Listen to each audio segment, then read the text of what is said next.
Amin, amin.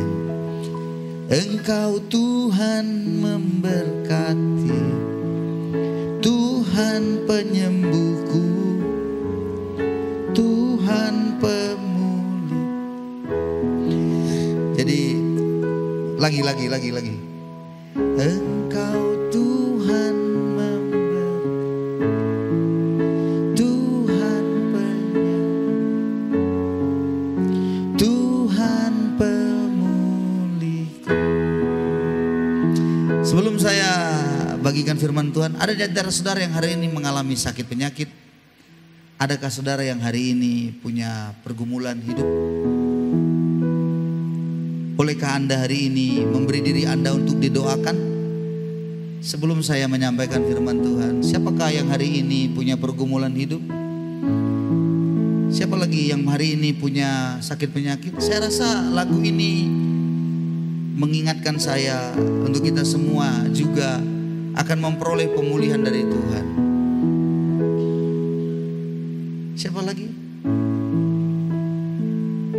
Bolehkah singer naik kembali, naikkan pujian ini dengan lembut saja? Siapa lagi? Saya merasakan ada kesembuhan yang Tuhan akan nyatakan hari ini untuk saudara hari ini. Haleluya. Siapa lagi? Ada lagi saudara? Ada orang di sini yang mimpi buruk sekali, sangat buruk sekali, sehingga dia seperti takut dan cemas sekali dengan hidupnya. Adakah orang itu di sini? Takut sekali, nggak tahu entah berita takut, tapi mimpi buruk pastinya. Adakah orang di sini? Ada yang takut mati mungkin. Ada di sini yang sakit bagian punggungnya yang bertahun-tahun dia merasa bahwa sudahlah, nggak akan sembuh-sembuh lagi, adalah terima aja ajal, mati nanti paling mati begitu. Ada di sini orangnya.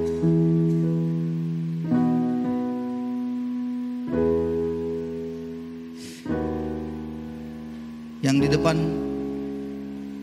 mari kita berdoa bersama-sama. Seluruh jemaat Tuhan, arahkan tanganmu pada mereka. Kita pasti. Oh Jesus name.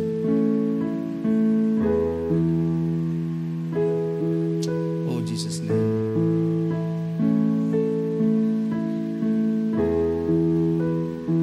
Oh Jesus name. Haleluya. Yesus Tuhan, kesedihanmu yang begitu dalam Tuhan akan angkat. Kesedihanmu yang begitu dalam Dia akan angkat, Dia ganti dengan damai sejahteranya dan sukacita daripadanya.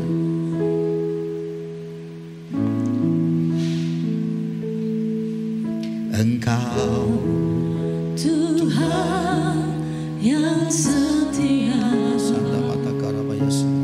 waktumu selalu yang terbaik. Engkau Tuhan sandaranku, dan ku hanya akan berharap padamu. Satu-satunya yang ku andalkan, satu-satunya yang ku percaya. Engkau sumber kekuatan, sumber pengharapan, sumber kedamaian. Satu-satunya yang ku andalkan, satu-satunya yang ku percaya. Engkau Tuhan memberkati, Tuhan penyembuhku, Tuhan pemulihku.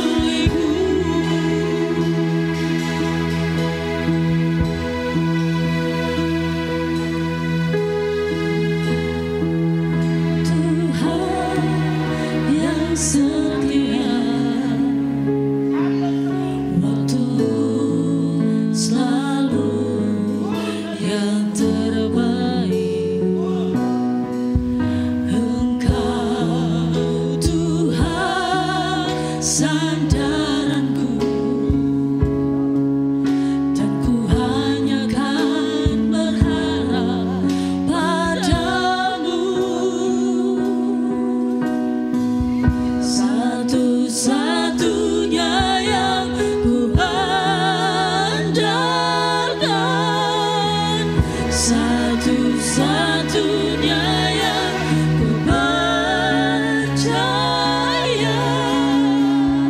Engkau sumber kekuatan, sumber pengharapan, sumber kedamaian.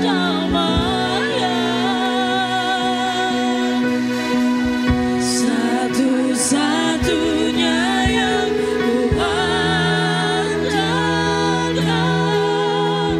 satu-satunya yang ku percaya. Engkau Tuhan memberkati, Tuhan penyembuhku, Tuhan pemulihku. Satu-satunya yang ku andalkan, satu-satunya yang ku percaya. Engkau sumber kekuatan, sumber pengharapan, sumber kedamaian. Satu-satunya yang ku andalkan, satu-satunya yang ku percaya. Engkau sumber memberkati, Tuhan penyembuhku, Tuhan pemulihku. Satu-satunya yang ku andalkan, satu-satunya yang ku percaya. Engkau sumber kekuatan, sumber pengharapan, sumber kedamaian. Satu-satunya yang ku andalkan, satu-satunya Kuasamu ku percaya. Engkau Tuhan memberkati, Tuhan penyembuhku, Kau menyembuhkan Tuhan pemulihku. di dalam.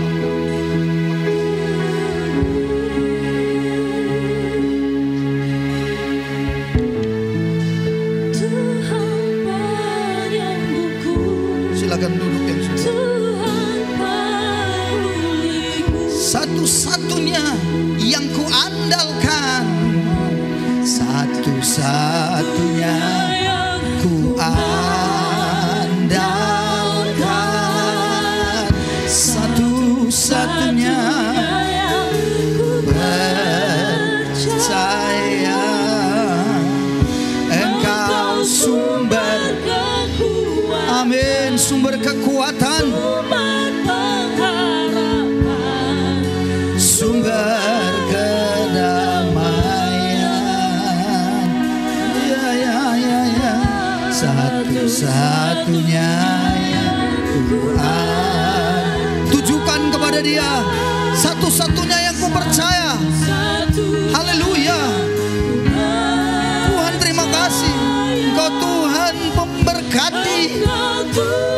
memberkati, Tuhan penyembuhku, Tuhan pemulihku.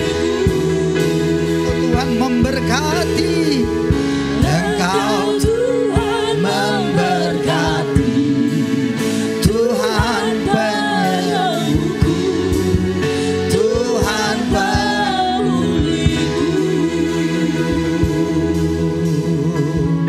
Engkau Tuhan memberkati, amin ya Tuhan. Tuhan penyembuhku, Tuhan pemulihku. Lagi Engkau Tuhan memberkati, yes, Tuhan penyembuhku, amin, Tuhan pemulihku. Mari kita beri kemuliaan kepada Tuhan yang heran dan besar. Katakanlah dengan Tuhan, katakan kepadanya, Engkau Tuhan memberkati, Engkau Tuhan penyembuhku, Engkau Tuhan pemulihku, Engkau Tuhan, Engkau Tuhan. Terima kasih Bapa, Engkau Tuhan penyembuhku, Engkau Tuhan pemulihku. Haleluya. Terima kasih Bapa, terima kasih Yesus, terima kasih Tuhan. Terima kasih kebaikan-Mu yang sungguh hebat, kebaikan-Mu yang sungguh luar biasa kami nikmat dalam hidup. Terpujilah nama-Mu Bapa sampai selama-lamanya, sampai selama-lamanya. Dalam nama Yesus kami berdoa dan mengucapkan syukur. Haleluya. Amin. Amin. Mari kita sama-sama berikan kemuliaan bagi Yesus kita yang hebat. Hanya Dia saja yang kita tinggikan. Saudara-saudara, Engkau Tuhan memberkati, Engkau Tuhan penyembuhku, Engkau Tuhan pemulihku. Itu 3 kalimat yang harus Anda tangkap dengan baik. Engkau Tuhan memberkati, itu bicara finansial. Memberkati, berkat-berkat berkelimpahan. Engkau Tuhan penyembuhku, itu berarti sakit pada tubuh Anda, Tuhan sembuhkan. Engkau Tuhan pemulihku, itu berarti jiwa Anda. Jadi jiwa stres, depresi, apalagi jiwa kita seringkali seperti dicengkam dengan kesedihan, ketakutan. Nah itu jiwa.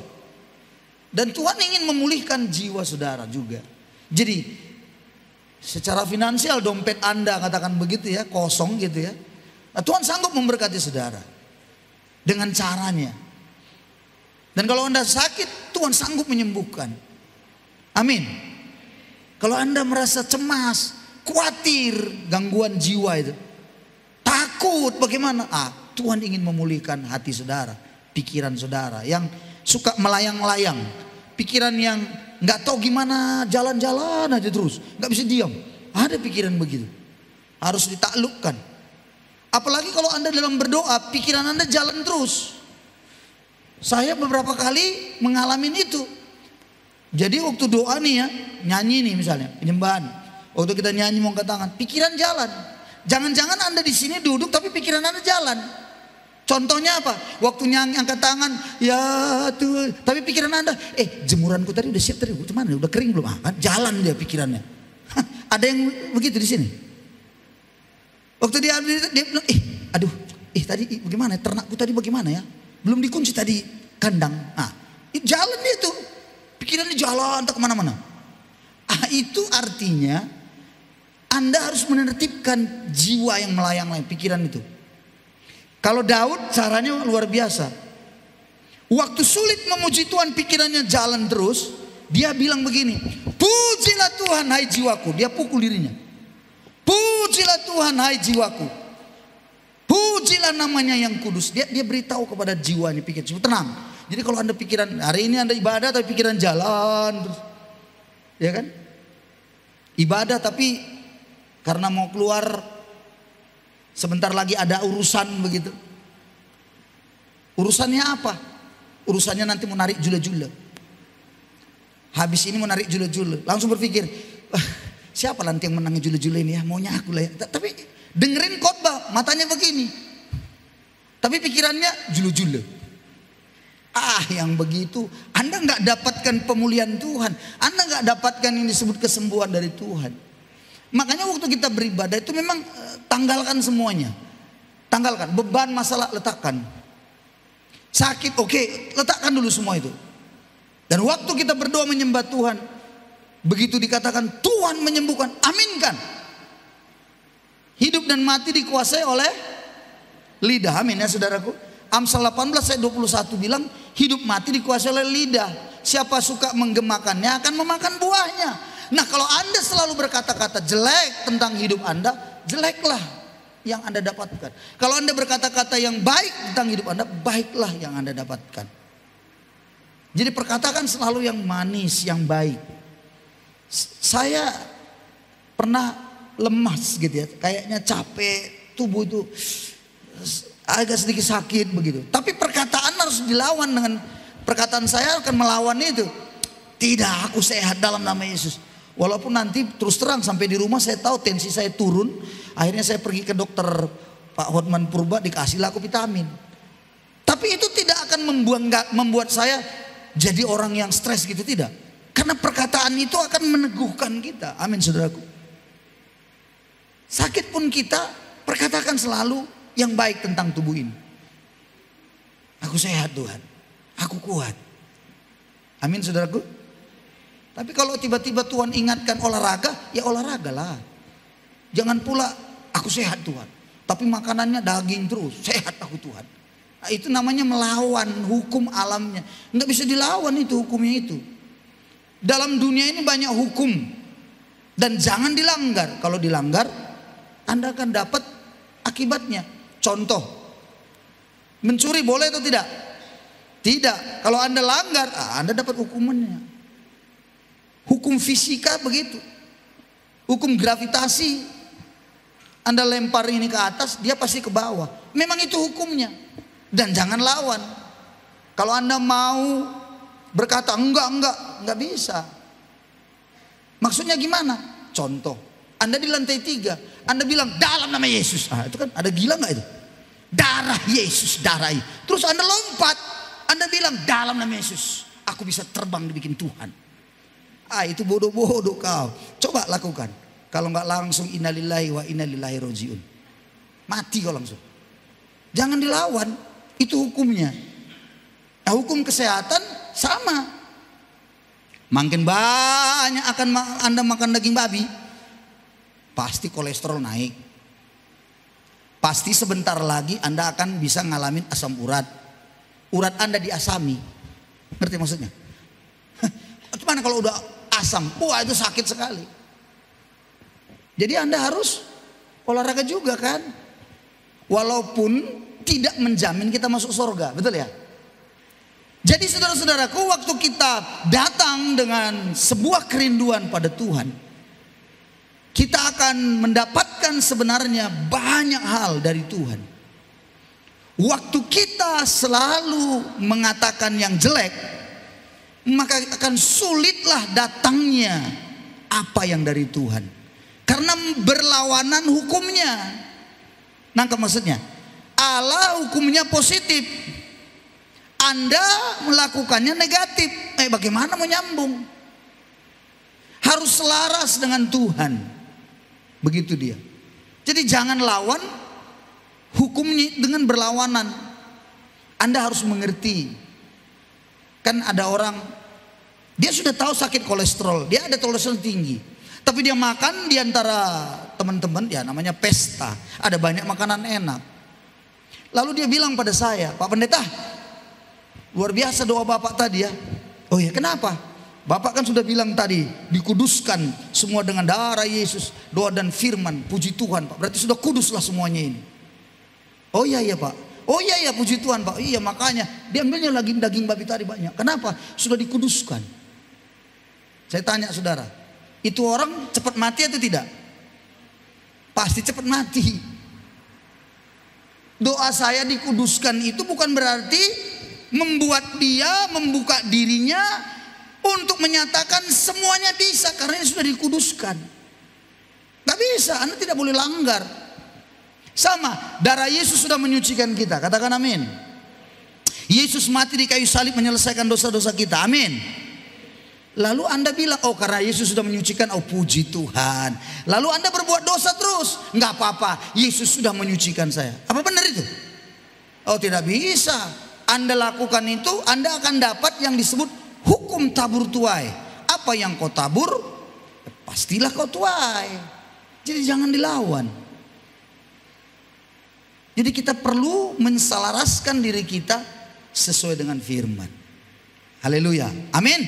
Oke, kita akan kembali. Ini tadi masih preambul loh, masih pendahuluan itu, masih pembukaan undang-undang dasar itu kalau bisa pembukaannya masih.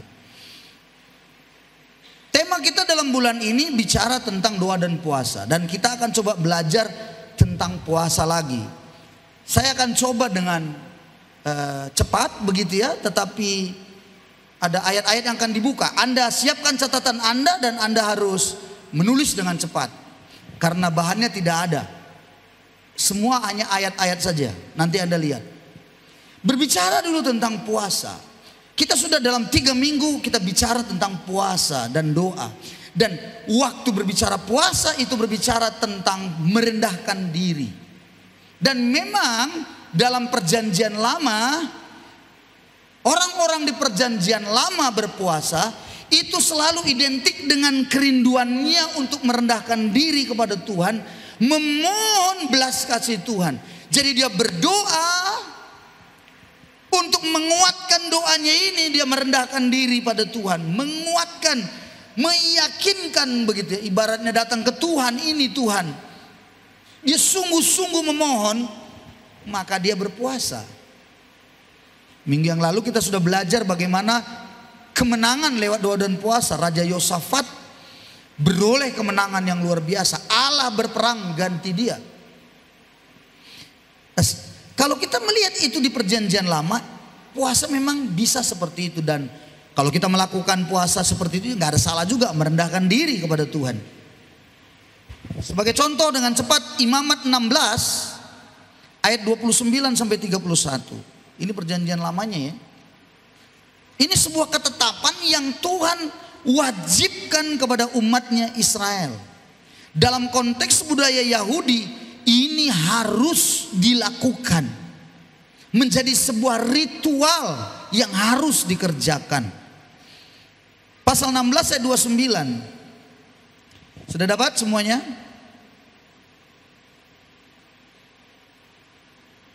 Ya, sudah ditampilkan. Mari kita baca bersama-sama pasal 16 ayat 29 terlebih dahulu. 2, 3 ya. Inilah yang harus menjadi ketetapan untuk selama-lamanya bagi kamu, yakni pada bulan yang ke-7 pada tanggal 10 bulan itu kamu harus merendahkan diri dengan berpuasa. Dan janganlah kamu melakukan segala suatu pekerjaan, baik orang Israel asli maupun orang asing yang tinggal di tengah-tengahmu. 30. Karena pada hari itu harus diadakan pendamaian bagimu untuk mentahirkan kamu akan ditahirkan dari segala dosamu di hadapan Tuhan. Jadi pada perjanjian lama itu bicara tentang pengakuan dosa. Mereka diampuni dosa, pentahiran atas dosa-dosa. Jadi kalau umatnya berdosa, mereka merendahkan diri mohon pengampunan pada Tuhan, mereka akan menyertakan doa permohonan pertobatannya itu dengan puasa, yang sering disebut dengan hari perkabungan. Hari perkabungan itu biasanya itu akan diambil abu lalu ditaruh di kepala. Orang itu tanda bahwa dia berkabung karena dosanya. Di dalam kekristenan, dalam gereja itu kan ada yang selalu disebut dengan Rabu Abu, Kamis Putih. Pernah dengar ya? Anda pasti tahu Rabu Abu, Kamis Putih, Jumat Agung. Rabu Abu itu bicara tentang pertobatan, pengakuan dosanya. Kita itu diminta melakukan itu. Tetapi di dalam perjanjian baru nanti berbeda. Oke, kita lihat ya. Ayat 31, saya lanjut. Ayat 31. Hari itu harus menjadi sabat. Sabat artinya berhenti dalam pekerjaan. Hari perhentian penuh bagimu dan kamu harus merendahkan diri dengan berpuasa. Itulah suatu ketetapan untuk selama-lamanya. Jadi orang Yahudi, orang Israel yang masih beragama Yahudi. Ingat ya, orang Israel itu, bangsa Israel, agamanya yang paling banyak orang di sana beragama itu bukan Kristen tapi Yahudi. Dan mereka masih melakukan ritual ini terus sampai hari ini. Tetapi dalam perjanjian baru agak sedikit berbeda.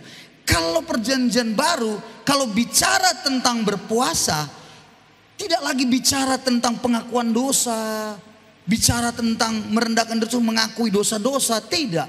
Karena dosa sudah diselesaikan di atas kayu salib, katakan amin. Yesus sudah menyelesaikan semua dosa kita di atas kayu salib. Tinggal kita datang dan mengakui dosa kita di hadapannya, dan Dia menyucikan kita. Percaya akan karya salib itu, percaya bahwa Dia adalah Tuhan juru selamat Anda yang sudah menyerahkan diri mati di atas kayu salib untuk menyelesaikan dosa-dosa kita. Anda percaya itu dan mengakui dosa Anda disucikan. Luar biasa. Disucikan dosa di perjanjian lama harus dengan sebuah perbuatan datang ke bait Allah, membawa korban yang namanya anak domba, ataukah itu lembu, sapi, burung, tekukur atau apa, dan darahnya dipercikkan, dia disucikan. Imam akan memercikkan darah itu kepada orang yang membawa dan dosanya dia disucikan. Tapi perjanjian baru, Yesus sebagai anak domba Allah sekali untuk selama-lamanya menyelesaikan dosa itu. Dan selesai. Luar biasa. Kalau begitu di perjanjian baru, selalu yang saya lihat Anda baca di dalam konteksnya perjanjian baru, berpuasa dalam gereja mula-mula selalu saja identik dengan tugas pelayanan. Beda. Jadi perjanjian baru itu bicara puasa, itu akan menyatakan suatu pekerjaan pelayanan. Mari kita lihat dulu Kisah Rasul pasal 13 sebagai contoh. Kisah para Rasul pasal 13 ayat 2 dan 3. Pada suatu hari ketika mereka beribadah kepada Tuhan dan berpuasa, berkatalah Roh Kudus, khususkanlah Barnabas dan Saulus bagiku untuk tugas yang telah kutentukan bagi mereka. Maka berpuasa dan berdoalah mereka, dan setelah meletakkan tangan ke atas kedua orang itu, mereka membiarkannya keduanya pergi. Jadi pelayanan. Yang lain lagi pasal 14 ayat 23, 14 ayat 23. Waktu kembali ke Antioquia, Paulus, ya, rasul-rasul itu, lihat, di tiap-tiap jemaat rasul-rasul itu menetapkan penatua-penatua bagi jemaat itu. Dan setelah berdoa dan berpuasa, mereka menyerahkan penatua-penatua itu kepada Tuhan yang adalah sumber kepercayaan mereka. Jadi selalu identik dengan pelayanan. Tapi kalau Anda mau berpuasa merendahkan diri dengan konsepnya itu, tidak salah ya, baik adanya.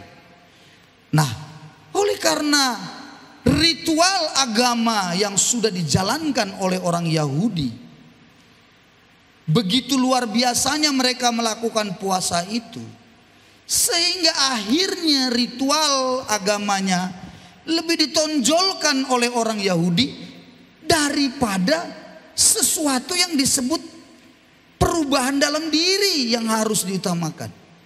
Jadi orang Yahudi melakukan puasa itu supaya dilihat orang, dan Yesus menegur mereka. Matius pasal 6, dalam sebuah ajaran Yesus yang sangat terkenal, namanya pengajaran khotbah di bukit. Ajaran Yesus khotbah di bukit pada pasal yang ke-6 ayat 16, hal berpuasa. Apabila kamu berpuasa, janganlah mukamu muram seperti orang munafik. Mereka mengubah air mukanya supaya orang melihat bahwa mereka sedang berpuasa. Perhatikan munafiknya, supaya mereka berpuasa jadi pura-pura lemas begitu ya. Aku berkata kepadamu, sungguhnya mereka sudah mendapat upahnya. Tetapi apabila engkau berpuasa, minyakilah kepalamu, cucilah mukamu. Saudara-saudara, nggak perlu kau diketahui orang bahwa kau berpuasa. Yesus mencela mereka karena sudah ritual berpuasa itu sudah menjadi seharusan. Dan mereka ya saya puasa ini, saya puasa pura-pura gitu. Mukanya tuh mata pun ya puasa, kau puasa ya? Enggak ya puasa ya? Enggak, aku udah makan, aku puasa loh, lemes aku gini. Perhatikan gaya berpuasa seperti itu gaya siapa? Gak usah aku kasih tahu, mengerti kan? Mengerti maksud saya kan? Anda tahu, berpuasa bukan untuk didengungkan bahwa saya berpuasa, saya hebat, enggak.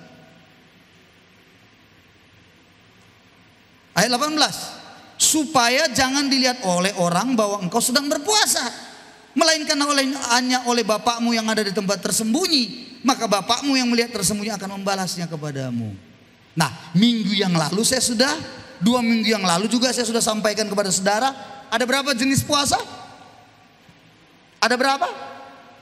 3 jenis puasa. Kalau Anda mau tahu, lihat di di YouTube. Nanti ini sudah diupload. Saya usahakan hari ini diupload atau besok paling lama. Tapi di Facebook sudah, ibadah tanggal 7 itu sudah. Tentang hal berpuasa 3 jenis.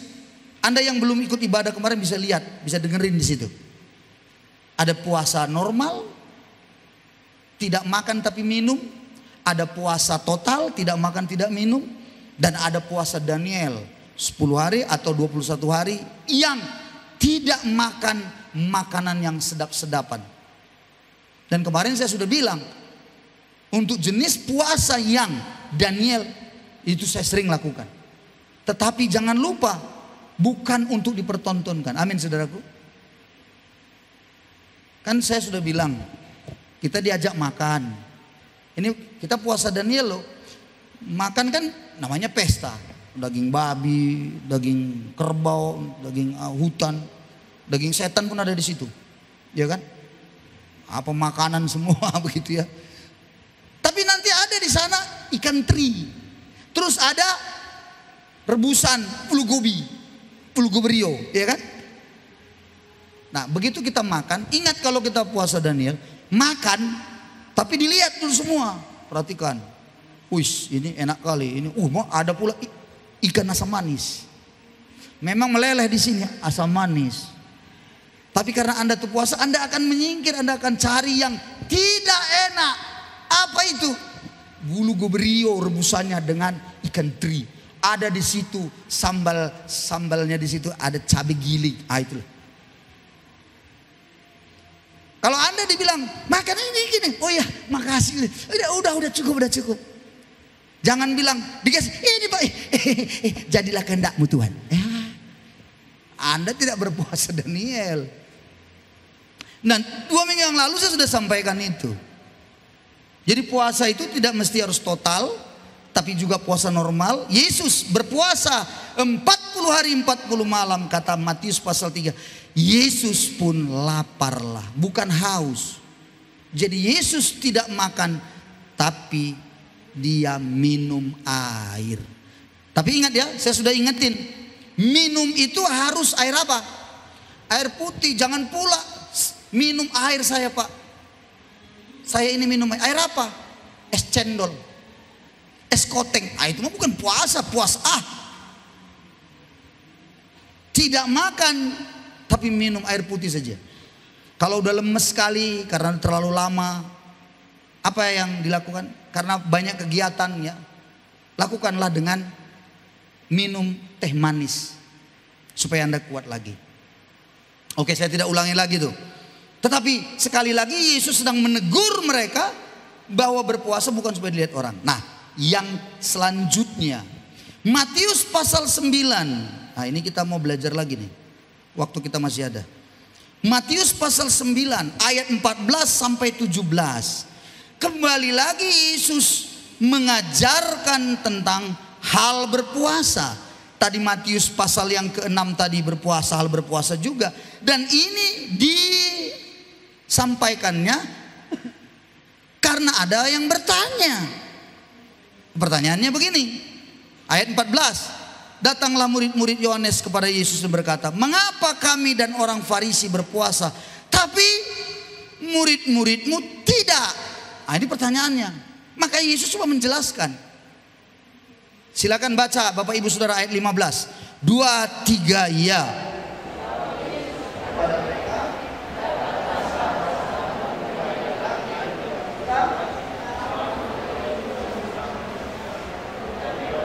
Datang mempelai diambil dari mereka, itulah mereka akan. 16. Tidak seorang pun menambalkan secara kain yang belum susut pada baju yang tua. Perhatikan ya, menambalkan secari kain yang belum susut, berarti masih baru, pada baju yang tua. Karena jika demikian kain penambal itu akan mencabik baju itu, makin besarlah koyaknya. Ayat sama-sama 17. 2, 3 ya. Begitu pula anggur yang baru tidak diisikan ke dalam kantong kulit yang tua, karena jika demikian kantong itu akan koyak sehingga anggur itu terbuang dan kantong itu pun hancur. Tetapi anggur yang baru disimpan orang dalam kantong yang baru pula, dan dengan demikian terpeliharalah kedua-duanya. Ayat-ayat ini yang kita baca menjadi sebuah kesulitan tersendiri bagi setiap pembaca.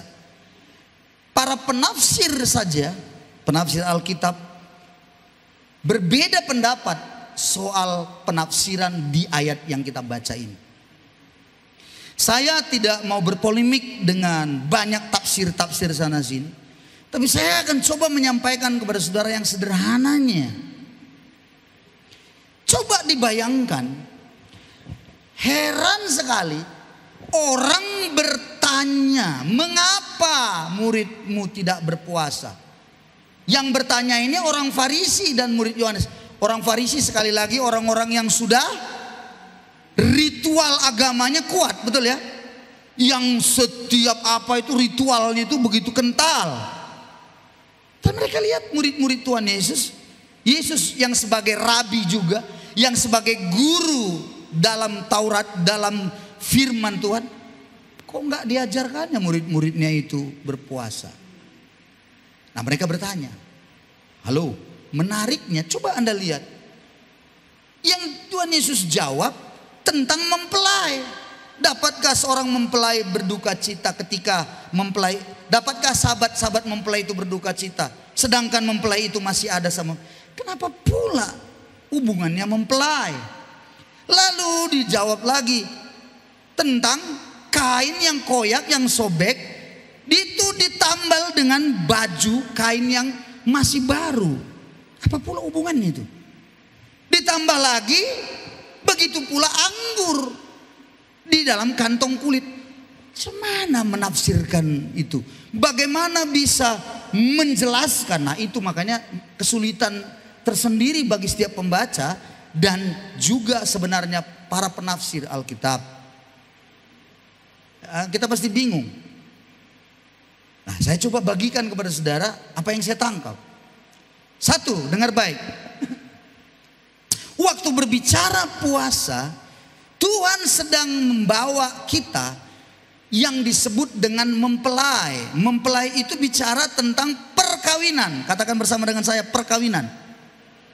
Maka bicara perkawinan itu bicara tentang sukacita. Katakan amin. Waktu berbicara tentang sukacita dalam perkawinan, konteks budaya Yahudi, itu paling tidak kita akan melihat dua hal penting. Perkawinan, apa itu? Yang pertama, pastilah baju. Ngerti? Pasti beda baju pesta dengan baju tidur. Apalagi baju ngasih makan ternak. Pasti beda bajunya le. Anda saja bisa memilih, menetapkan mana baju saya ke gereja, mana baju saya kerja di bengkel. Kalau Anda kerjanya di bengkel. Kalau baju Anda kerja di bengkel pasti hitam pekat dan sudah dikena oli-oli dan juga banyak lecet-lecetnya, kan begitu. Apakah bisa Anda bawa itu ke gereja? Lalu Anda bilang ini baju gereja saya. Iya, kalau tidak ada lagi tidak apa-apa. Karena Karena Tuhan tidak melihat baju. Ada orang bilang, tapi kan Tuhan tidak melihat baju, Pak. Betul, tapi mata aku melihat baju. Ada sebuah penilaian pasti. Jadi itu sebabnya baju pesta perkawinan itu pasti ada semarak atau apa namanya, agak cerah, lebih tepatnya begitu. Kita aja nggak usah jauh-jauh, jujur. Kalau kita pergi ke tempat orang meninggal, pasti beda dengan pergi ke tempat orang pesta. Betul apa tidak? Iya, pergi ke tempat orang meninggal biasanya gelap, ya kan? Kalau perlu pun muka itu gelap, kan gitu. Ngerti maksudnya saudara-saudara? Iyalah, sedih kan, hitam, gelap, datang pun gelap semua. Maksudnya nggak bercelak, maksudnya nggak ada di sini spidolnya, krayon, nggak ada stabilo, nggak ada itu.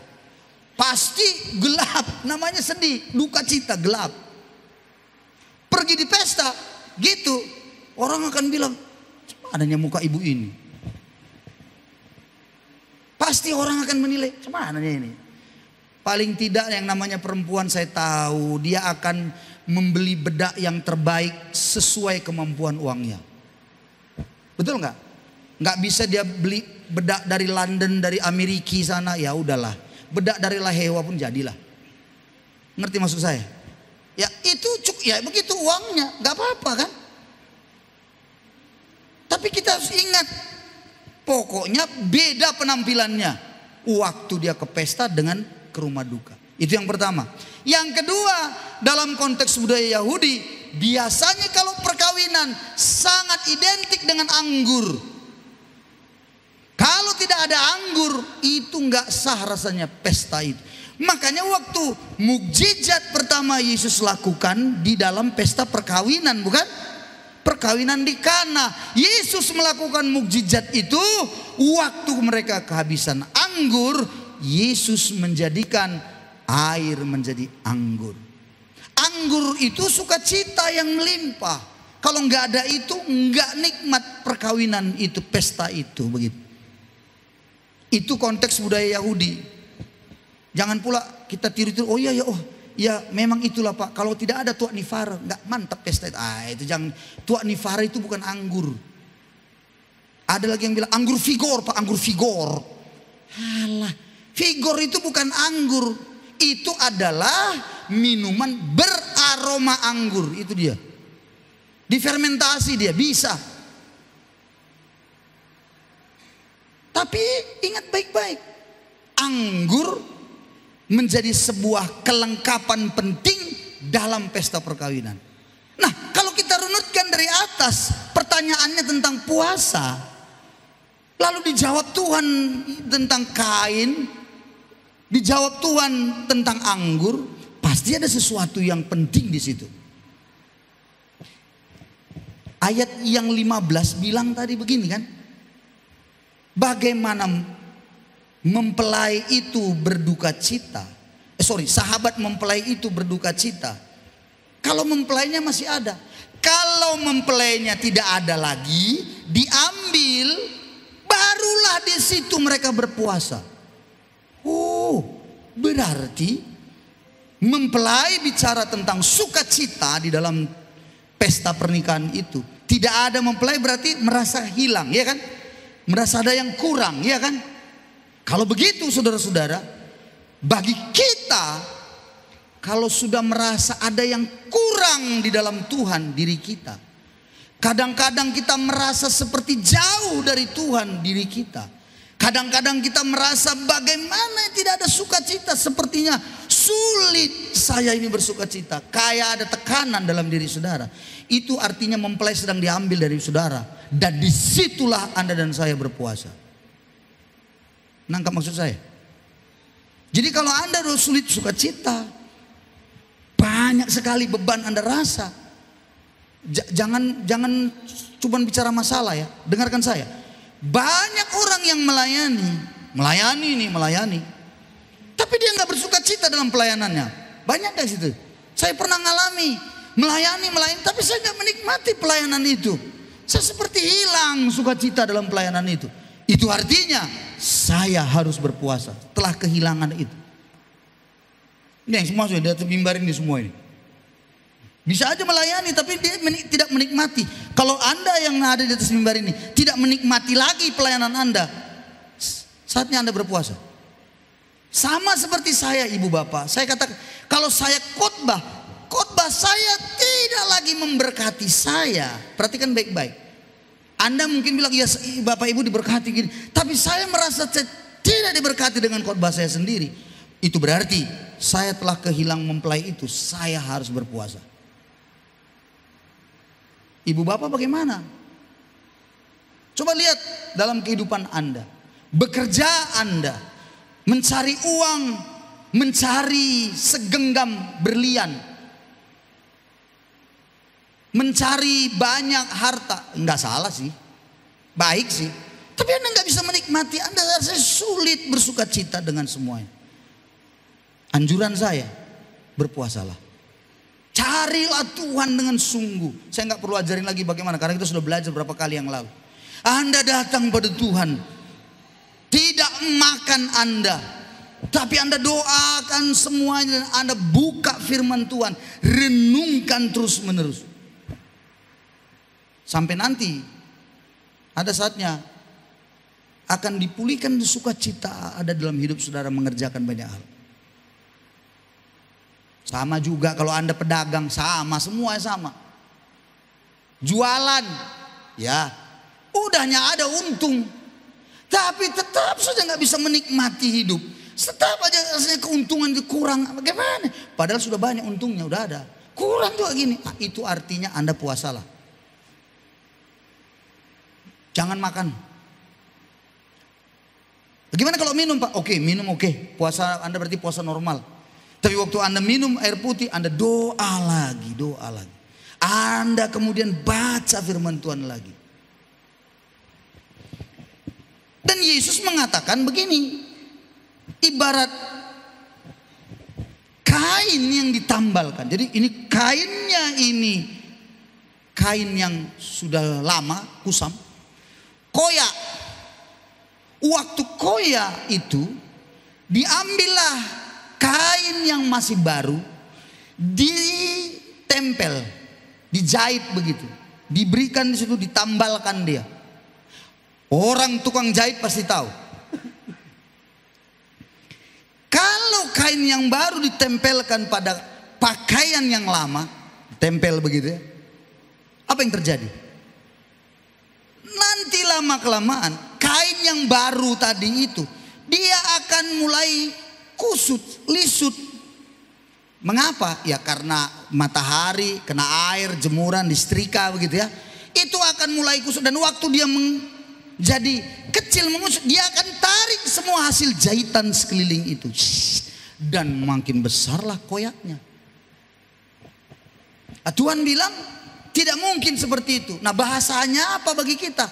Kalau Anda hidup kekristenan Anda selalu hanya kekristenan tambal sulam saja, Anda belum mengganti pakaian Anda yang sesungguhnya. Pakaian Anda apa? Pakaian Anda yang lama.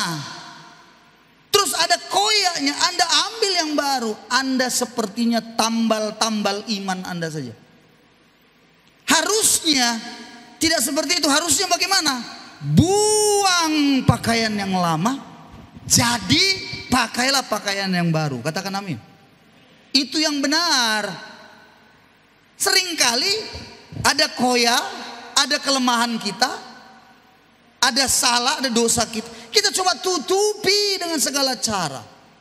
Pikiran pola pikir yang lama ada, kita coba tutupi dengan gaya-gaya kita yang kelihatannya seperti rohani.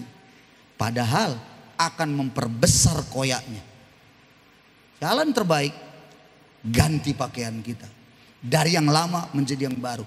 Itulah yang Yesus bilang, kenakanlah selalu apa? Manusia baru. Bukan lagi yang lama. Yang lama harus ditanggalkan, saudara-saudaraku. Jadi berbicara berpuasa, berbicara tentang menanggalkan semua cara pandang pola pikir kita yang lama.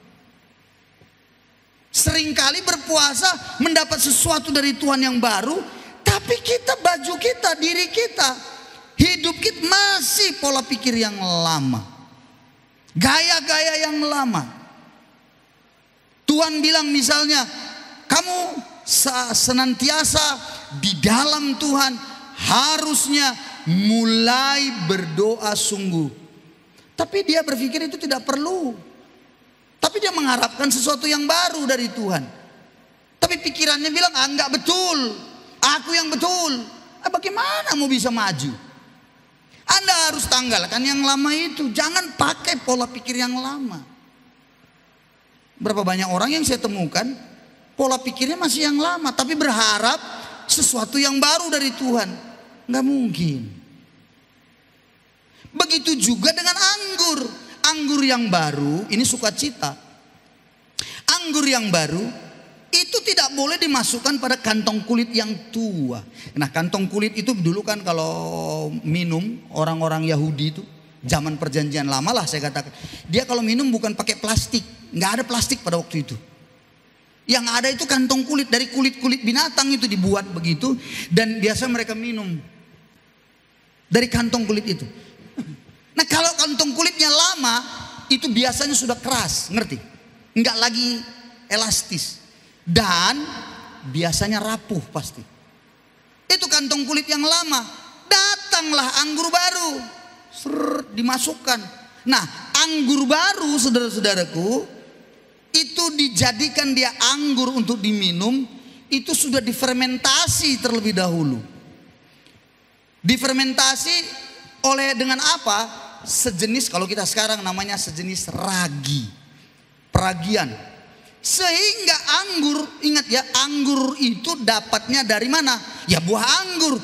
Perasan buah anggur itu ada airnya, dan air anggur itu difermentasi menjadi minuman anggur. Dan waktu difermentasi dengan peragian, dia akan menghasilkan yang sering disebut dalam unsur kimianya etanol dan karbon dioksida. Etanol itulah alkoholnya. Nah, alkohol itu etanol, dia gampang menguap dan dia gampang terbakar. Itu asam. Jadi saudara-saudara, dimasukkanlah ke dalam kantong kulit yang lama. Bisa dibayangkan, asam, alkoholnya, gasnya tinggi. Asam, nggak usah jauh-jauh, gini aja. Bapak Ibu tahu asam jeruk nipis? Tahu. Coba dibelah, taruh di kulit. Bagaimana rasanya? Lembut kan? Enak ya? Haleluya. Begitu. Terus agak jerawatan kan? Oh, pakai asam lagi. Puji Tuhan. Begitu. Pasti Anda bilang, kenapa? Asam itu akan melukai Anda punya kulit. Bisa dibayangkan, kantong kulit yang tua, yang sudah tidak lagi elastis, yang sudah rapuh, masuk asamnya. Anggur baru, maka yang terjadi, kantong kulitnya pasti mulai bocor. Pelan-pelan, pelan-pelan, pelan-pelan. Lama-lama besarlah bocornya. Anggur baru harus dimasukkan pada apa? Kantong kulit yang baru. Tahan dia terhadap keasaman itu. Kalau begitu saudara-saudara, Yesus sedang mengajarkan apa? Anda berpuasa, Anda akan mendapatkan sesuatu yang baru dari Tuhan, anggur yang baru dari Tuhan. Tapi jadi sia-sia puasa Anda. Mengapa? Karena Anda masih kantong kulit yang lama. Ngerti maksudnya? Hanya selalu berpikir dengan cara yang lama. Tidak mengubah kantong kulit. Kita harus mengubah kantong kulit kita ini, kita di pribadi kita terlebih dahulu. Supaya waktu menerima anggur yang baru itu, kita damai sejahtera, kita sukacita, kita dapatkan peneguhan, hikmat dan yang lain, urapan dari Tuhan. Tapi kan banyak orang nggak seperti itu. Dia masih kantong kulit yang lama. Egonya masih tinggi kali. Mementingkan diri sendiri. Lalu berpuasa. Puasanya nggak salah, tapi sia-sia ketika apa? Dia datang sama Tuhan, meminta pada Tuhan. Tuhan bukan tidak beri, Tuhan beri, tapi bocorlah semuanya. Urapan kuat kuasa Tuhan mengalir, bukan tidak mengalir, bocor semua. Sia-sia. Jadi saudara-saudara, Cobalah mulai rubah diri Anda sebagai kantong kulit yang baru. Amin saudaraku. Anda bisa mengerti kebenaran ini? Jadi Yesus sedang mengajarkan itu kepada orang murid-murid Yohanes dan juga orang-orang Farisi, bahwa sesungguhnya berpuasa itu penting adalah mengubah dirimu terlebih dahulu. Kantong kulit. Makanya di dalam Yesaya 58 ada yang berkata, Tuhan Allah bilang, bukan berpuasa yang kukendaki, bukan seperti itu. Karena orang Israel berpuasa. Tapi Tuhan bilang, kau sia-sia berpuasa. Bukan begitu berpuasa yang kukendaki. Masa akan kau berpuasa tapi masih terus menunjuk-nunjuk orang-orang di bawahmu. Memaksakan kehendak kepada buruh-buruhmu, kepada budak-budakmu di dalam rumah. Tuhan gak mau. Jadi memang harus dimulai dari kita. Maka hari ini, ayo saya ajak kita lakukan puasa Anda untuk sesuatu tujuan yang pasti Tuhan akan nyatakan dalam hidup saudara. Amin saudara-saudaraku. Jadilah kita kantong kulit yang baru. Dan Anda akan mendapatkan banyak anggur yang baru. Anggur baru itu sukacita bisa. Anggur yang baru bisa tentang pengurapan Tuhan bisa. Anggur yang baru dari Tuhan itu bisa tentang berkat-berkat yang berkelimpahan yang Tuhan siapkan untuk saudara juga. Itu juga bisa. Anggur baru juga bisa bicara hikmat. Anda punya masalah gak tahu bagaimana jalan keluarnya, tapi Tuhan kasih hikmat. Itu juga anggur yang baru buat kita. Sehingga kita bisa menjalani hidup dengan sukacita. Dan kita bisa menang atas semua penderitaan kesusahan kita.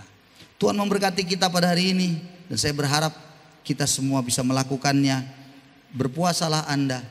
Jadikanlah puasa Anda puasa yang akan memperbaharui diri Anda. Jadikanlah puasa Anda adalah puasa di mana Anda akan semakin bertumbuh di dalam Tuhan. Jangan berpuasa untuk sesuatu hal yang Anda paksakan Tuhan harus jawab atau tidak. Perjanjian baru lebih mengutamakan bagaimana Anda berpuasa, mengubah diri Anda, dan tujuan puasa untuk pelayanan. Anda pelayanan, mengerjakan banyak hal. Tapi bukan supaya Anda menjadi sakti. Amin ya. Anda berpuasa bukan supaya sakti mandraguna. Dalam nama Yesus. Bukan. Berpuasa bukan itu. Bukan supaya menjadi sakti.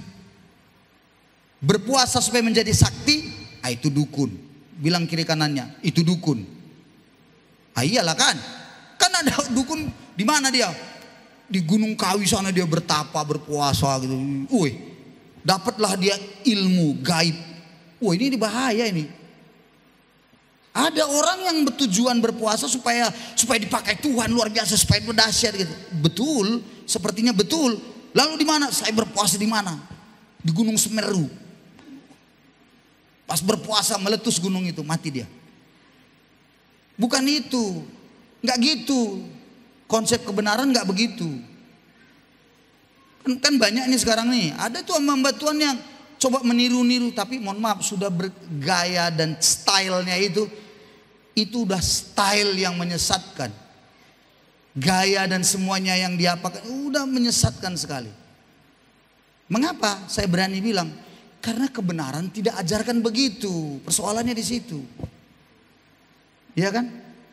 Sama Kristen progresif. Sekarang ini kan Kristen progresif. Kalau ditinjau dari penjelasan, ini bagus sekali lah. Coba ya, bisa bayangkan nggak? Contoh nih.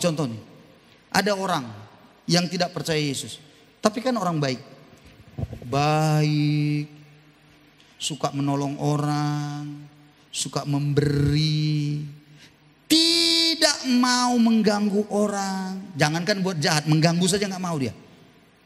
Udah gitu lagi, sabar. Kalau ngomong itu mendayu-dayu, iya mas, iya. Kan bagus kan? Lalu dibilang apa? Alangkah jahatnya Tuhan itu katanya. Kalau orang sebaik ini tidak dimasukkannya ke surga. Maksudnya gimana? Iyalah, berarti Tuhan itu tidak maha kasih. Masa orang sebaik ini nggak bisa masuk surga dibikinnya? Perhatikan baik-baik. Sepintas orang kan, ya iyalah betul. Perhatikan baik-baik. Kalau engkau ada yang terima, iya betul. Ah udah kena lah kau. Dari luar kan betul itu. Masa tidak dimasuk surga ini? Baik. Tapi coba tengok itu orang ke gereja itu, ya merepet, sama suaminya pun dia macam mana itu?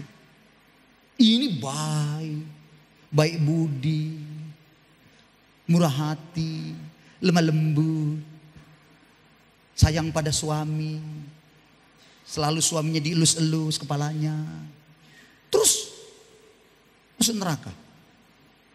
Jahatnya Tuhan itu. Coba perhatikan baik-baik. Bagaimana engkau? Halo, bagaimana? Kalau engkau bilang iya juga, iya betul, jahatlah Tuhan itu. Ah udahlah, kenalah kau. Pasti engkau akan mulai disusui. Makanya nggak betul itu.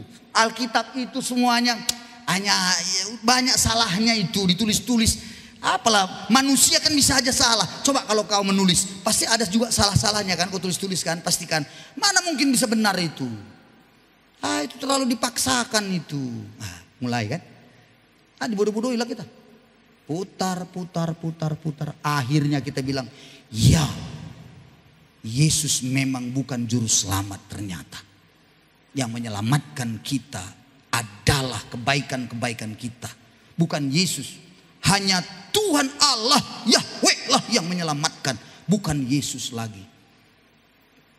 Karena apa? Kalau dia tidak bikin masuk surga ini, berarti jahatlah Tuhan itu. Ah coba. Bayangin. Hei, ada yang kena di sini begitu? Ada yang kena? Tapi kalau lihat orang yang memegang pemahaman itu, nyanyi mantap, haleluya, begitu. Di gereja itu mendoakan orang, begitu dia mendoakan orang. Apa nggak bingung kita nengoknya? Tapi begitulah pemahamannya.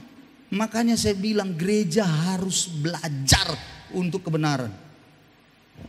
Mengajarin orang itu benar. Saudara-saudara, nggak gampang sekarang. Penyusupan begitu hebatnya.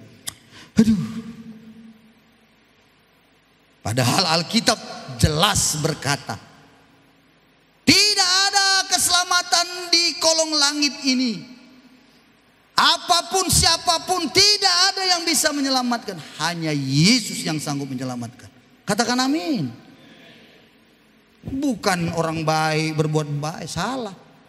Lalu dibilang, tapi itu bagaimana Pak? Yang ke gereja itu rajin, juara kor, vokal grup juara 3, grup El Shaddai. Atau bagaimana itu Pak? Tengok perangainya.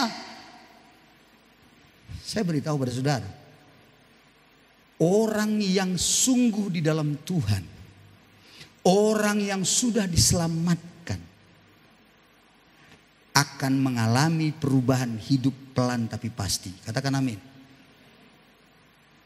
Jadi mungkin saja dia itu jahatnya minta ampun, tapi dia Pak diselamatkan. Jawabannya, ketika seseorang imannya benar pada Tuhan, betul-betul punya kebenaran yang betul, imannya itu sama Tuhan Yesus, percaya akan karya salib itu, dia memiliki kasih karunia oleh imannya, maka dia akan ngalamin perubahan. Tapi kalau dia tidak berubah-berubah bagaimana Pak? Kemungkinan besar dia belum percaya sungguh pada Yesus.